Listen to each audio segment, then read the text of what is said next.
Assalamualaikum. But in this video lecture, I have to deliver another topic of the reproductive health community medicine. This topic is going to be a little lengthier, but I'm sure it's really important for your understanding and for your exam purpose. IMNCI, it stands for the Integrated Management of Neonatal and the Childhood Illness. Neonates and the children's whatever illnesses they suffer from mostly diarrhea, respiratory infections, they have some ear problems, they are malnutrition, or they have some other problems like they have some feeding problems. So the integrated management, that is the collective or the integrated, that means together, management of the neonatal and the childhood illnesses is the IMNCI, and we'll be discussing this lecture in the detail. What are the goals of IMNCI? Is number one, the management of the sick newborn and children. This is very basic thing, obviously. The management of the sick newborn and the children. Number two, focus on the most common cause of mortality. बच्चों में सबसे ज़्यादा किस वजह से अमवात हो रही हैं, डेथ हो रही है न्यू बॉर्न्स में, चिल्ड्रन में. And number three thing is the nutrition assessment and counselling for all the sick infants and children. Okay, first thing is to manage the sick newborn and children. Number two thing is focus on the most common causes of the infant mortality. And number three thing is the nutrition assessment, कि बच्चा सही से nutrition ले रहा है, उसकी nutrition पूरी है नहीं है, और उसकी जो बीमारी है उससे रिलेटेड उसको सही से काउंसिल करना. देखिए, मैनेज करना और काउंसिल करना दो अलग बातें होती हैं, और काउंसलिंग का उतना ही रोल होता है जितना मैनेजमेंट का होता है. Remember this point. Number four thing is the home care for new borns. या home care for newborns to promote the exclusive breastfeeding. Mothers, I don't know why, but they do not focus or prefer exclusive breastfeeding. Exclusive breastfeeding, that is breastfeeding, only breastfeeding for up to 6 months is really necessary. That is said to be the exclusive breastfeeding. Prevent the hypothermia, बहुत ज़्यादा ठंडी से बच्चे को बचाना, और इसके अलावा इलनेस रिकग्निशन, बच्चे को जो बीमारी है उसको फ़ौरन रिकग्नाइज़ करना, कान में दर्द है, पेट में दर्द है, गले में दर्द है, एंड टाइमली केयर सीकिंग, वक्त पे उसको जो है हेल्थ केयर जाना और उसको सही करवाना. तो ये सारे गोल्स हैं बेटा आपके IMNCI के. And then I will be telling you that what are the problems that are covered by IMNCI. बच्चों में सबसे जो कॉमन होते हैं प्रॉब्लम जिनको IMNCI ने कवर किया है, दैट इज़ डायरिया, कफ और डिफ़िकल्टी ब्रीथिंग, ईयर प्रॉब्लम्स जो कि बच्चों में कॉमन होते हैं, fever that can be due to the any infections, it may be due to measles, due to dengue, जो बच्चों में कॉमन होते हैं. एक और बड़ा मसला that is covered by the IMNCI और जो बच्चों में होता है वो अनीमिया और मेल न्यूट्रिशन, और उसके अलावा ग्रोथ एंड फीडिंग प्रॉब्लम्स जो कि बच्चों में होते हैं. अच्छा, इस सब में से नंबर वन कॉज क्या है बच्चों में डेथ का, मोर्टेलिटी का? सबसे पहला कॉज जो है वो रेस्पिरेटरी प्रॉब्लम जो है, ठीक है, number one cause of the death. And this is number two cause. I don't know why most of the students think diarrhoea is the number one cause of the death, but it is at number two. Cough or difficulty breathing is respiratory problems has to be the number one cause. आगे जब हम इस lecture को बेटा अच्छे से तफसील में पढ़ेंगे तो आपको एक कलर कोड इसके लिए समझना लाजमी है. देखें, किसी भी चीज़ को मैनेज करने के लिए, चाहे वो डायरिया हो, चाहे वो ईयर प्रॉब्लम हो, डिफ़िकल्टी ब्रीथिंग हो, कोई भी हो, उसको मैनेज करने के लिए एक कलर कोड होता है. That is number one pink, it can be number two yellow, it can be green. Pink का मतलब होता है child needs inpatient care. That means I mean to say the pink is something very much alarming. The pink is something where you cannot ignore it. The pink is something where you really need to rush to hospital and to be very much attentive to the medical condition of the baby. Child actually needs inpatient care. Number two thing is yellow. That means child needs specific treatment and can be even done at home, like antibiotics, antimalarials, oral rehydration therapy, right? This can be done at home. You don't need to rush to hospital. You don't need to have inpatient care. And in green, the child needs no medicine and just home care is, sufficient for the problem he has. अगर फ़र्ज़ करें किसी बच्चे को diarrhoea है, और तो diarrhoea की सीवियरिटी पे डिपेंड करता है कि डायरिया, बच्चे को डायरिया है वो पिंक कैटेगरी में आता है, येलो में आता है या ग्रीन में आता है. अगर बहुत ज़्यादा बच्चे को डायरिया है और बहुत ज़्यादा डिहाइड्रेटेड हो गया है बच्चा, बहुत ज़्यादा मतलब अनकॉन्शियस हो गया है बच्चा, तो where would you love to classify this baby? Obviously in the pink category.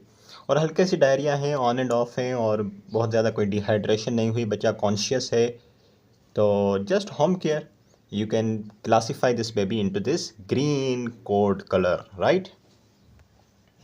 Let's go a little ahead. Right.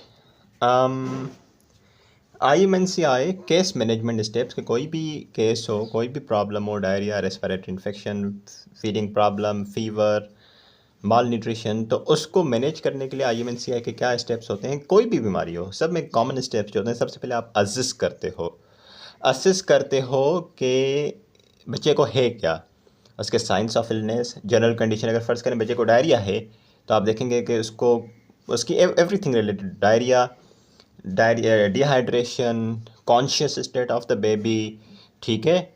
इसी तरीके से आइज़ उसकी सनकन है नहीं है, मतलब वो सारी चीज़ें उस प्रॉब्लम से related you have to assess. Then you have to classify the baby into the green, pink और yellow category, right, according to the sign and symptoms detected. And then identify the treatment. पहले तो आपने देखा कि मसला क्या है, फिर आपने देखा कि जो मसला है वो कितना सीवियर है, कि उसको पिंक में रखना है, ग्रीन या येलो कैटेगरी में रखना है, फिर उसके हिसाब से ट्रीटमेंट होगा. और या firstly you have to identify the treatment, कि what treatment should be there. Number 2, फिर वो ट्रीटमेंट बच्चे को देना है अकॉर्डिंग टू क्लासिफिकेशन. अगर फ़र्ज़ करें पिंक कैटेगरी में आता है बच्चा, तो उसको फिर रश करना है, हॉस्पिटल लेके जाना है. और ग्रीन है तो घर पे एंटीबायोटिक्स देनी है, और अगर येलो है तो घर पे एंटीबायोटिक्स वगैरह देनी है, और रिहाइड्रेशन सोल्यूशन देना है. और अगर ग्रीन है तो फिर वो सिर्फ होम केयर से सही हो जाएगा, ठीक है.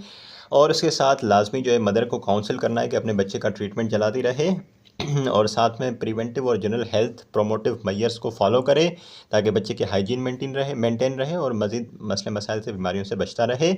और mothers on health is also necessary because she is breastfeeding her baby. And also, mother's own health is also necessary. Provide the follow-up care for illnesses and the feeding problems.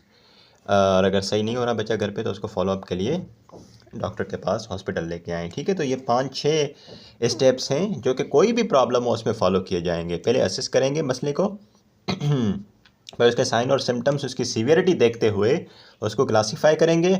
Treatment पहले identify करेंगे, फिर उसको provide करेंगे बच्चे को, और mother को council करना है और फॉलो अप केयर प्रोवाइड करनी है, ठीक है बेटा. इस तरीके से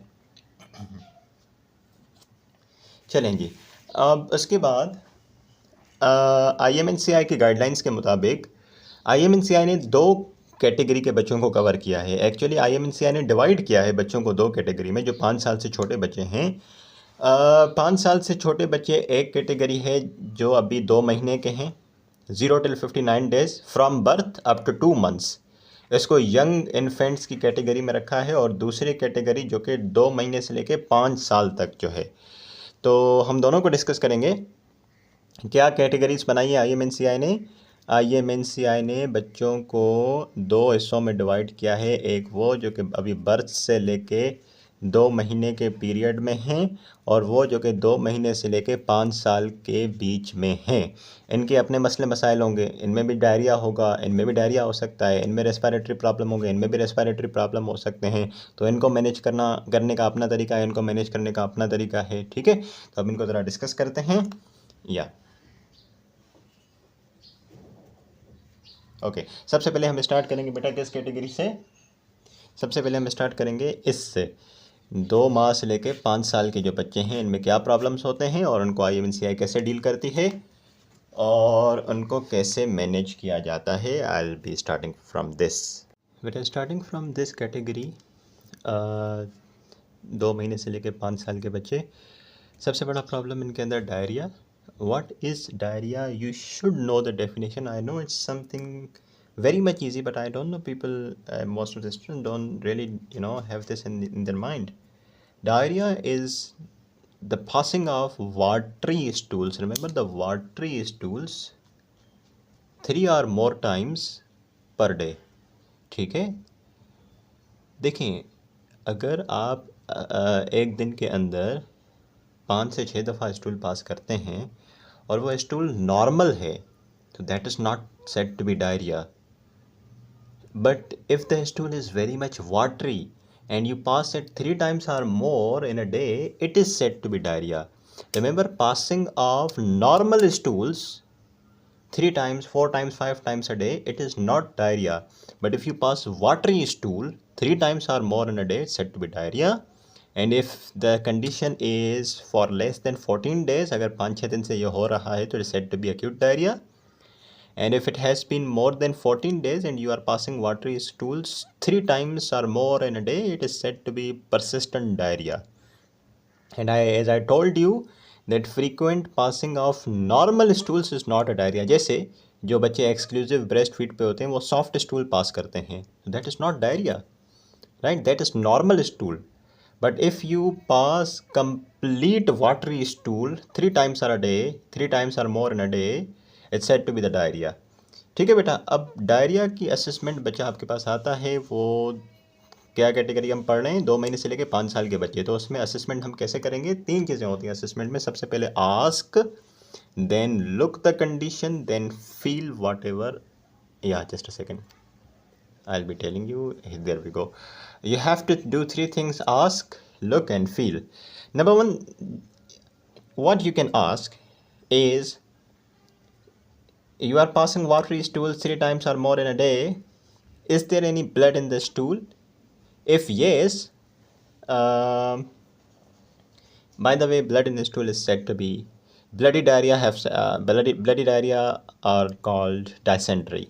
And you also need to ask if it is with or without mucus or pus.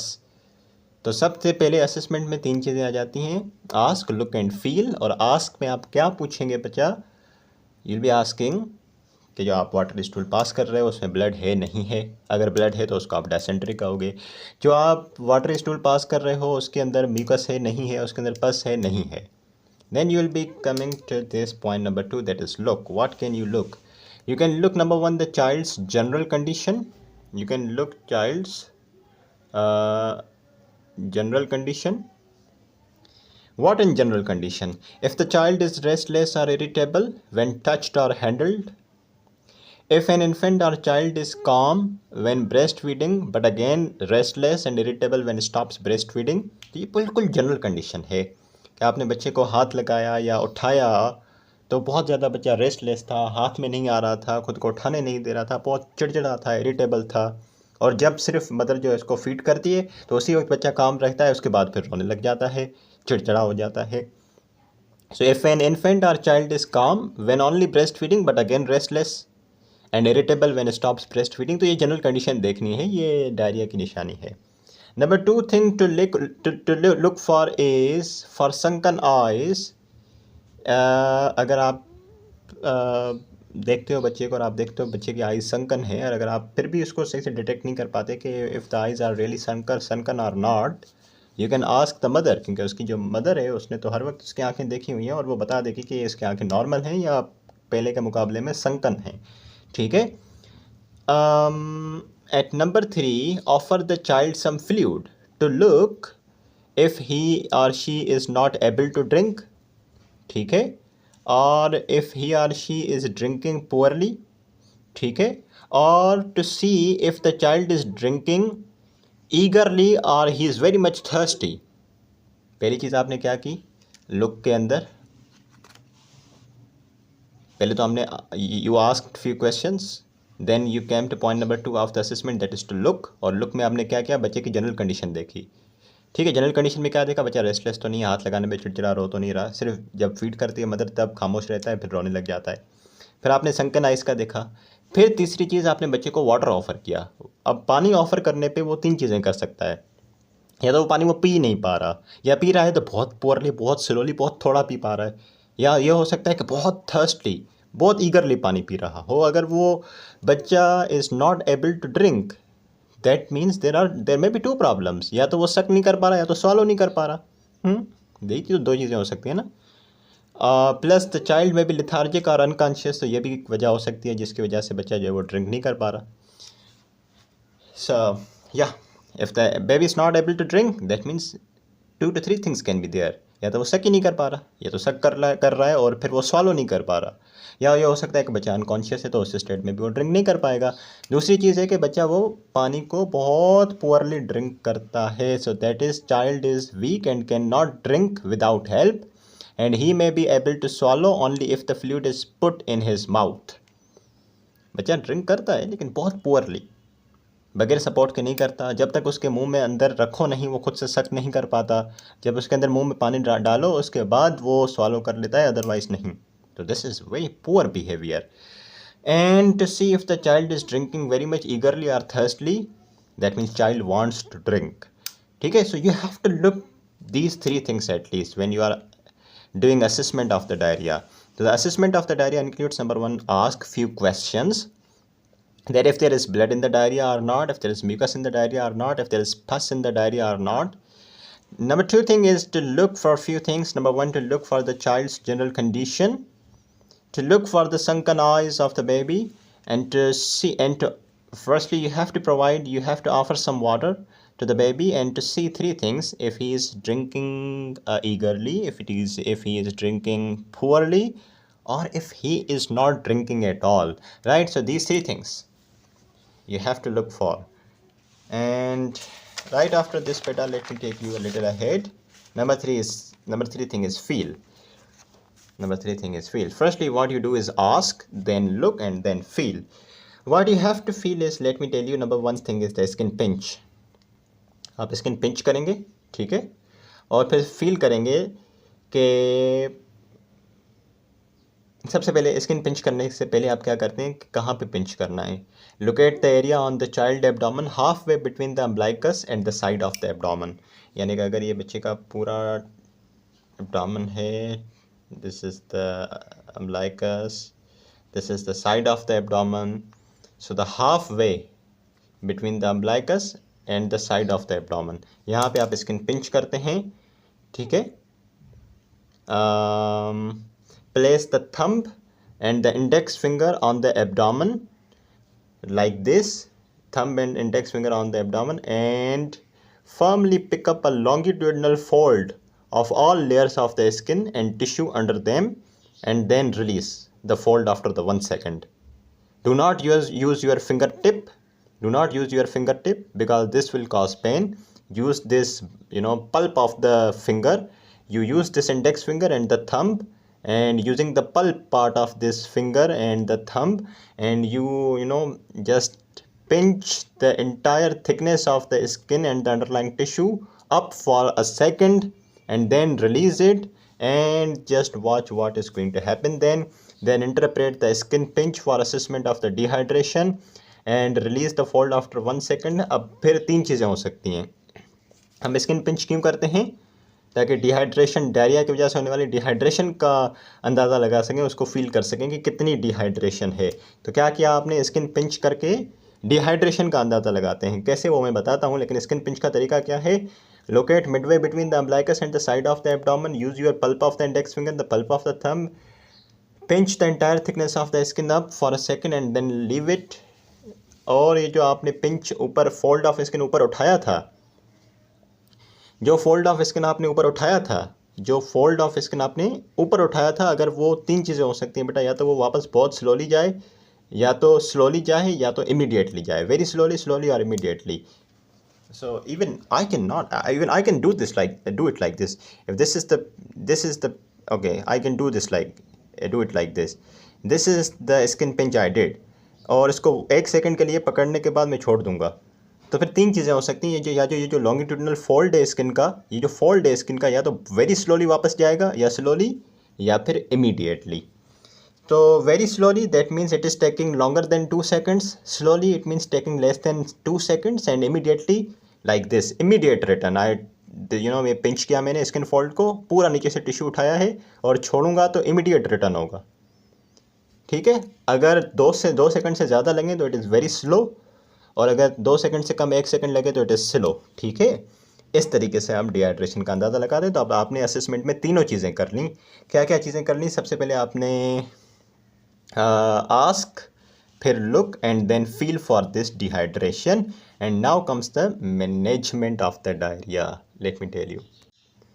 Right, beta. Before I tell you the management of diarrhea, some causes of diarrhea include malnutrition, poor hygiene, poor living, poverty, prematurity, and decreased gastric acidity, due to which the food cannot be metabolized completely and it is um, being passed through the stool. Immunodeficiency, lack of hygiene leading to infections, and incorrect feeding.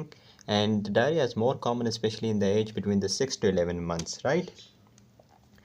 Diarrhea management can be short-term management for the acute diarrhea or the long-term management, not according to acute and the persistent, but the short-term management to relieve the symptoms by that time, and the long-term, that means to look after that condition so that it does not occur next time. Short-term management, you can provide the patient with the diarrhea with the rehydration solution, that is ORS. IV fluids देंगे क्योंकि dehydrated होता है बच्चा, उसके fluids को replace करना होता है। ब्रेस्ट फीडिंग को हम बरकरार रखते हैं, ठीक है। एंड इसके अलावा अगर डायसेंट्री है तो do start antibiotics for 3 days, and also the zinc supplementation to promote the GIT health and to recover the loss of the electrolytes. Long term management includes counseling is really necessary in the long term management. Long term management includes counseling of the mother and counseling of the child, right? Yeah, counseling of the mother and child for the long term management. You have to counsel to the mother, you have to counsel to baby so that they can follow the guidelines and can prevent the occurrence of diarrhea. One thing beta, in the short term management of the diarrhea, I told you, if the patient is if the baby is suffering from diarrhea, rehydrate the baby, provide the IV fluids. Breastfeeding is necessary, but then shift to weaning. Weaning is the gradually introducing infant to adult diet and withdraw the mother's milk, right? So gradually आप जो है adult diet को add करते जाएं और mother's milk को withdraw करते जाएं, ठीक है बेटा। And from the very next page बेटा will start the assessment of the diarrhoea and will classify the diarrhoea actually. So let me take you to the next page here. Yeah, so it is, yeah, classification of the dehydration, not diarrhea. Classification of the dehydration is the most important thing, the thing that you have to worry about in case of diarrhea. So that if the baby is suffering from the diarrhea, it will lead to dehydration, and dehydration can be classified as the no dehydration, severe dehydration, and in between both is the some dehydration. Normally ये medical जो books होती हैं उसमें ये know some का word इस्तेमाल नहीं होता, माइल्ड, मॉडरेट और सीवियर का वर्ड होता है. लेकिन but here they have used it like no dehydration, some dehydration and severe dehydration. So obviously no dehydration should be classified as green, obviously, and some dehydration should be classified as yellow, and severe dehydration it should be classified as pink. And I told you this color coding in the very first lecture of the IMNCI earlier. And yeah, so let's see what describes no dehydration, some dehydration, and severe dehydration. If you look at the eyes and then appearance of the baby and the thirst and the skin pinch, that is really necessary. We discussed previously as well. Eyes are going to be normal if there is no dehydration, and the eyes will be sunken in case of some dehydration and very much sunken in the severe dehydration. So they will ask you the question, they will give you a few points, like baby की eyes sunken है, वो बहुत restless है, और skin pinch जो है वो slowly जा रहा है, मोर देन 1 सेकेंड ले रहा है. So they will be asking you if it is no dehydration, some dehydration or severe dehydration. So it is going to be some dehydration, right, because all of the points are being matched with this. और mostly वो question भी some dehydration का ही पूछते हैं, ठीक है. Okay, eyes are going to be normal in no dehydration, sunken in case of some dehydration, very much sunken in severe dehydration. Appearance is going to be normal and no dehydration. Baby is going to be restless and some dehydration, and सब severe dehydration में तो बच्चा unconscious हो जाएगा। तो अगर आपको सवाल में बच्चा अनकॉन्शियस मिलता है तो आप तो डायरेक्टली सीवियर डिहाइड्रेशन मार्क करेंगे, ठीक है। और उसके अलावा थर्स्ट की बात करें तो बच्चे की थर्स्ट नॉर्मल होगी, नो डिहाइड्रेशन में ईगरली पिएगा बच्चा सम डिहाइड्रेशन में, और सीवियर डिहाइड्रेशन में तो बच्चा ऑब्वियसली पानी पी ही नहीं सकेगा क्योंकि वो अनकॉन्शियस होता है सीवियर डिहाइड्रेशन में, ठीक है। स्किन पिंच टेस्ट जो होता है उसमें नो डिहाइड्रेशन के अंदर वो तो इमीडिएटली वापस चला जाएगा, 1 सेकंड से भी कम टाइम लेगा। सम डिहाइड्रेशन में it will take more than 1 second but less than 2 second, और सीवियर डिहाइड्रेशन में वेरी स्लो स्किन पिंच वापस जाता है और 2 सेकंड से भी ज़्यादा टाइम लेता है, ठीक है। Right, beta. So these are the 4 things you have to keep in your mind. So if I can ask you question, then it will be like, okay, uh, you know 3 years old child comes to you in OPD and he is unconscious, the skin pinch goes very slowly, lethargic, eyes are very much sunken, obviously it's a severe dehydration classified as a pink, जिसकी management कहाँ होगी, इन patient care, ठीक है। अच्छा, अब इन तीनों चीज़ों की मैनेजमेंट को ज़रा बात करते हैं, no dehydration, some dehydration, severe dehydration. तो for this there is a management plan A for this, by the way this is the no dehydration वाली side, no dehydration, and this is the management of no dehydration. Baby has diarrhea, obviously. Okay, diarrhea will be milder, therefore he is having no dehydration, but we have to manage it at least. This is the side of the some dehydration, this is the side of severe dehydration, right? Severe dehydration, okay, right. So management plan A, B and C. If there is no dehydration, plan A is just give fluid and food to treat the diarrhea at home. You don't have to really worry about the dehydration because the baby is not actually suffering from dehydration. He has some diarrhea, that's okay. Give some fluids, really good food, treat the diarrhea at home, zinc suspension दें for 10 days and follow up in the next 2 days if it is not improving. बच्चे को अच्छा पानी दें, अच्छी अच्छा जो है फूड दें, जिंक सस्पेंशन लाजमी दें क्योंकि वो जीआईटी हेल्थ के लिए अच्छा होता है, और इससे बच्चा सही हो जाएगा। अगर नहीं हो रहा 2 दिन में तो आप जो है फॉलोअप के लिए बच्चे को लेके आ सकते हैं, ठीक है। And if there is diarrhoea with some dehydration, so the management plan is going to be plan B. अब इसमें सम डिहाइड्रेशन है, बच्चे की आइज संकन होती हैं, स्किन पिंच 1 सेकंड लेता है वापस जाने में, तो इसमें मैनेजमेंट प्लान में हमारी कोशिश होगी कि फ्लूइड ज़्यादा से ज़्यादा दें and give fluid and food at the clinic, zinc suspension for 10 days. If the child has any other severe classification, refer urgently to the hospital with mother giving sips of ORS on the way and advise mother to continue the breastfeed and follow up in 2 days if not improving. देखिए इसकी जो management है ना वो भी घर पे हो जाती है प्लान बी की, ठीक है। प्लान बी की मैनेजमेंट भी घर पे हो जाती है। आप बच्चे को फ्लूइड देते हैं ज़्यादा से ज़्यादा, आप अच्छा फूड देते हैं, ओआरएस देते हैं, जिंक सस्पेंशन देते हैं, और अगर बच्चा सही हो जाता है तो ठीक है।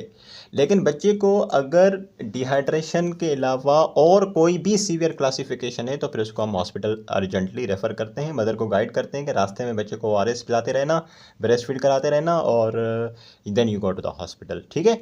So plan A is for the management of the no dehydration with diarrhoea, ठीक है, जिसमें आप घर पे ट्रीट करते हैं, बच्चे को हॉस्पिटल लेके आने की ज़रूरत नहीं है। घर पे आप फ्लूइड देते हैं, फूड देते हैं, डायरिया सही हो जाता है, साथ में जिंक सस्पेंशन देते हैं, ठीक है। अगर 2 दिन में चीज़ें इंप्रूव नहीं हो रही तो फिर आप लेके आते हैं, ठीक है। अगर इंप्रूव हो रही हैं तो 10 दिन के लिए आप ये अच्छा खाना, अच्छा फ्लूइड और जिंक सस्पेंशन चलाते रहें and your baby will be happy healthy then, free of diarrhoea, free of dehydration. और then comes the plan B for diarrhoea with some dehydration, भरपूर फ्लूइड, अच्छे से अच्छा फूड, जिंक सस्पेंशन क्लिनिक पे, ठीक है। और doctor will be looking after your baby having diarrhoea with some dehydration, he will provide you some good fluids, food and zinc suspension, और आपको बोलेगा डॉक्टर कि आपने ये 10 दिन के लिए दवा लेनी है।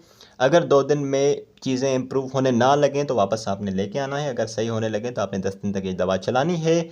लेकिन अगर बच्चे को डायरिया विद सम डिहाइड्रेशन के अलावा कोई सीवियर क्लासिफिकेशन है तो your doctor will ask you and will tell you to take your baby to hospital, right. and he is not going to be looked after at the clinic. And then comes the management plan C for diarrhea with severe dehydration. उसमें तो भरपूर fluids देने पड़ते हैं. Fluid option IV Ringer lactate, normal line या dextrose 5% solution. If IV line is not possible, not visible, then NG tube. Mostly क्या होता है कि देखें, अगर डायरिया है विद सीवियर डिहाइड्रेशन तो उसमें तो बहुत भरपूर फ्लूइड्स देने पड़ते हैं. फ्लूइड्स रिंगर लैक्टेट लगा सकते हैं, नॉर्मल लाइन लगा सकते हैं, डेक्स्ट्रोज 5% सोल्यूशन लगा सकते हैं. ये फ्लूइड्स हैं, ठीक है.